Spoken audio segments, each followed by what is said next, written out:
Good afternoon. Welcome to Lunch with Books. I'm Sean. I'm the host of the program. I'll introduce our guest in just a moment. I first want to make a couple of announcements.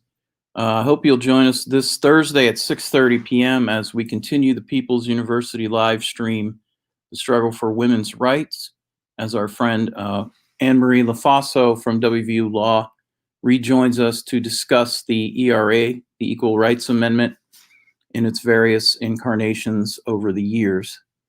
And then on next Tuesday, the 22nd, Cheryl Ryan Harshman will join us from her studio to show us how she makes her visual art. This afternoon, we welcome Tina Faigen. She is a concert pianist, chamber musician, and recording artist, also a published author, editor.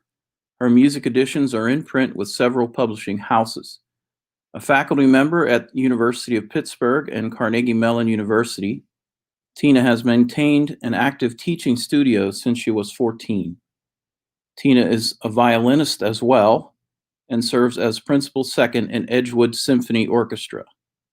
You can see her videos, photos, and other material on her newly launched website, tinafaigen.com. Here is Tina Faigen. Good afternoon. I'm so pleased to be here.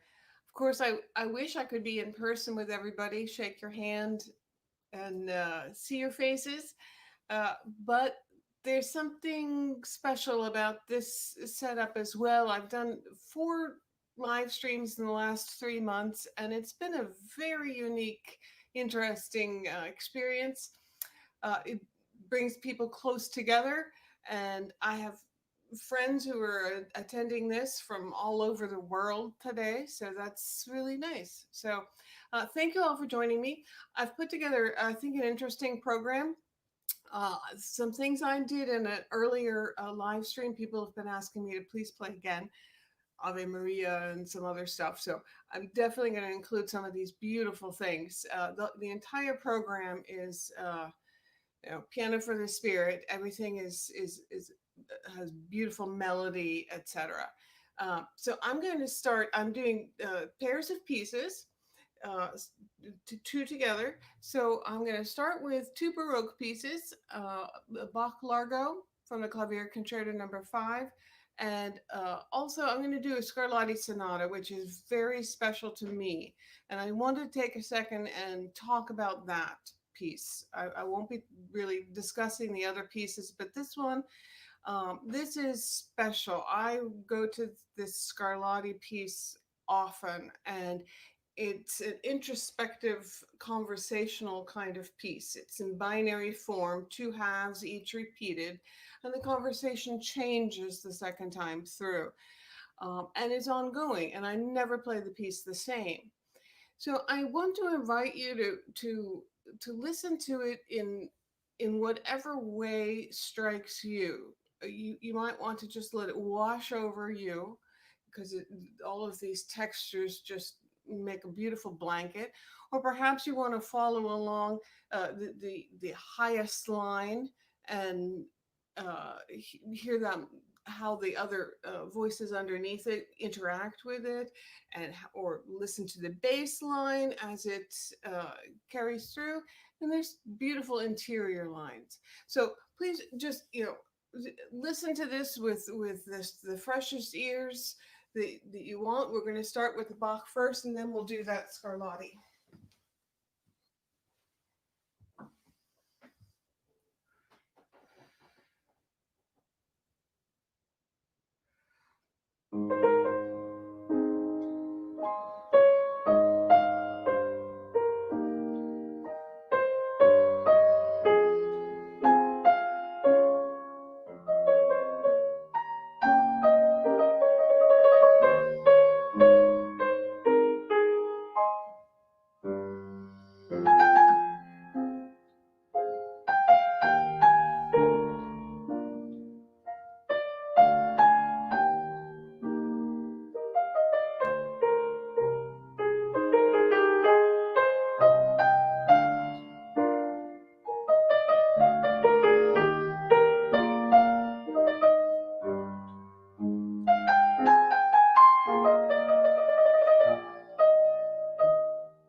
No, I just think both of those pieces are so beautiful. Um, I love starting with them. I hope what I said about the Scarlatti made sense, and that you really enjoyed this intricate, introspective piece. Uh, this piano is almost 100. It's going to have its 100th birthday on November 23rd. So I thought I would play two works from the all-time great, piano composers, Chopin and Rachmaninoff, uh, because they have such a gift for melody. And so I'm going to do a nocturne, D flat, Opus 27, number 2, and then beautiful transcription of Rachmaninoff variation, 18th variation on a theme of Paganini, which originally is for orchestra with solo piano. I get to play it all.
Hi, I have a special treat today. I want to play um, Schultz Lament. It's a very meaningful piece that I think is appropriate to be playing at this time. I've played it for some memorials along the way. There's a memorial for Tree of Life. I've played it for some personal losses that we've had. Um, and I think, given coronavirus and all that's been going on these 6 months, so many people have been impacted by this. I really would like to play Lament today. I think it will be very meaningful to me. I hope it will be to you. And since I am married to the composer, Robert Schultz, he's in the house. So I'm going to trade places so you can hear from him a little bit before I play.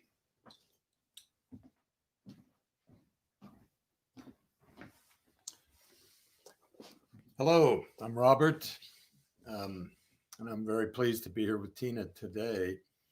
I wanted to give you just a little background about Lament. But first, I wanted to mention that Tina and I have been together for 30 years, roughly, and we've done an awful lot of good work together. And I can't tell you what a great benefit it is to a composer to have such a spectacular pianist available to read everything that I write, perform everything that I write for solo piano, and also to contribute to the editing. A lot of these editions of piano music of mine have been published, and Tina is a great asset to that process. She has a wonderful sense about what will communicate well on the page, the printed page, to other pianists. So it's just been a great benefit to my work. And Lament is the piece she's going to play next is one of the pieces that was one of our collaborations. I wrote this piece, Tina mentioned, for to honor the memory of some family members. This is something that I knew I wanted to do and had put off for a period of time, knowing that I had to be just in kind of the right place to dig into something like this, and that I had to make decisions about what kind of piece it was going to be, whether it was going to be for orchestra or chamber music or for solo piano. And just 8 years ago, right now, during September of 2012, I had made the decision that now was the time to write this piece, and I wanted it to be a solo piano piece. So I went to work on it, and I wrote it in about a month, which was rather swift for me, actually. Typically, I spend more time than that with a piece of this size. But what was interesting is that as I was writing the piece, I also began to develop very strong ideas about orchestration, and decided shortly into it that I was going to orchestrate this piece as well. And that as I was going along with the piano version, I was making notes about what instrument groups in the orchestra version would be appropriate to tackle some of the material that I was composing for the piano. And so after the piano piece was finished, I went immediately to work on the orchestra version, and both of them were finished by the end of the year. Tina played the premiere of the piano version in the following year, in 2013, and it wasn't long after that the Edgewood Orchestra played the premiere of the orchestra version. I'm very proud of both of these versions. The orchestra version, as you can imagine, brings a lot of power and contrasts with the different instruments groups, strings and winds and brass and timpani, and all of which figure into that piece very profoundly.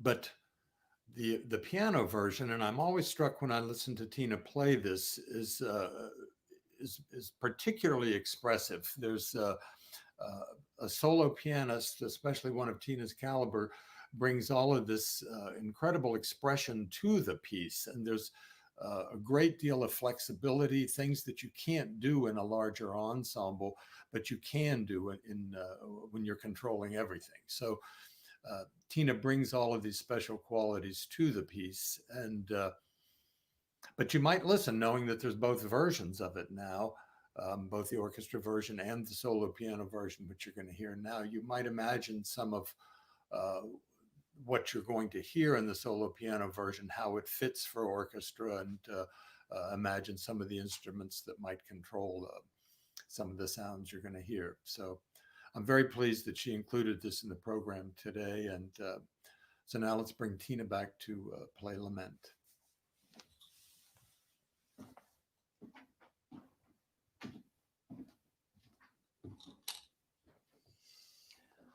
So I will play Lament, and then I'd like to follow it right away with one of the most recognizable pieces, Clair de Lune, Debussy. I think it's a beautiful pair together.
So I would like to do the final set of two pieces.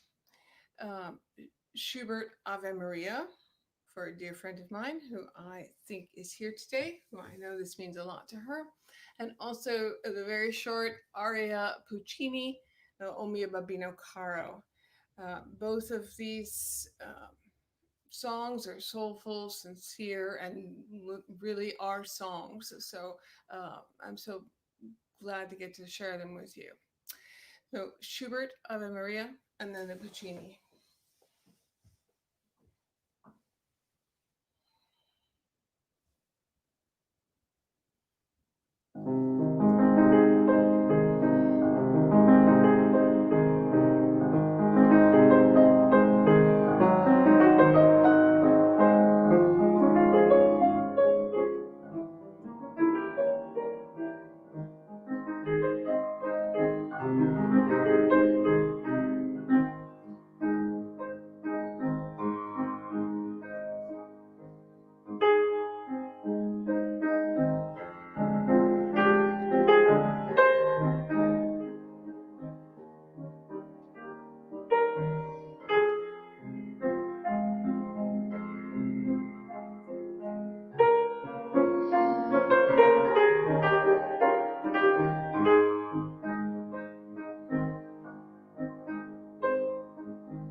Thank you all very much for joining with this program today. It felt great to share all of this music with you from my home environment where I do all of my work.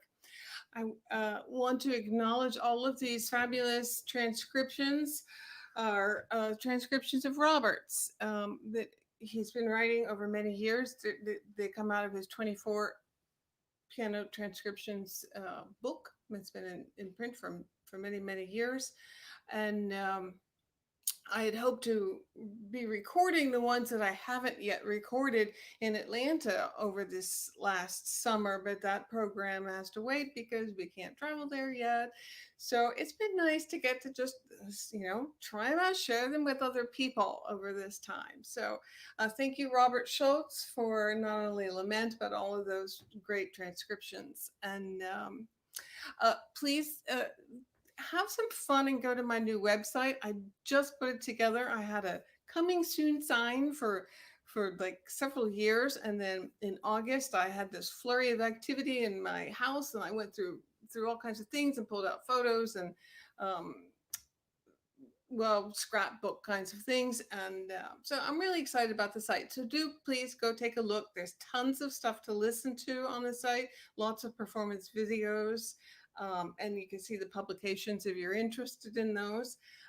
And also, Robert Schultz has a site as well. You can get to it via mine, but it is schultzmusic.com if you're interested in looking at some the orchestral version of Lament there. That there's a recording of a performance of that and some things like that. So thank you very much, Lunch with Books. This has been a great afternoon. Thanks so much. Sean, I'm going to ask you to come back. Tina, thank you very much. That was beautiful. Thank you. And it was a great honor to have you today. Thanks for performing for us. And thank you, Robert, as well, if you can hear me. I don't see that there are any questions, but there are a slew of favorable comments and thank yous that I would encourage you to read on Facebook. Here's one, for example. And thank you again. Lovely. I feel very relaxed. And we could all use that, right? We could all use that. Thank you so much. And this is a question, is there somewhere I can watch this in its entirety? You can watch it right here. You can replay it if you're on YouTube or Facebook and watch it again if you like. So I encourage everyone to do that. Or anyone who missed the beginning, you can start at the beginning. And one thing I'd like to say, please, if you go to my website, I would really love to hear from you. Let me know which things really spoke to you the most today. We had Bach, Scarlatti, Chopin, Rachmaninoff, Lament, Debussy, Schubert, and Puccini. And there's a form that you can fill out and just send me an email. And I would love to hear what spoke to you, what was important to you. So thanks. All right, very good. Reminder, Thursday at 6:30, the Struggle for Women's Rights, Anne Marie LaFaso, Equal Rights Amendment. It'll be excellent, I promise you. Thanks again, Tina, and thanks everyone who attended today. Bye.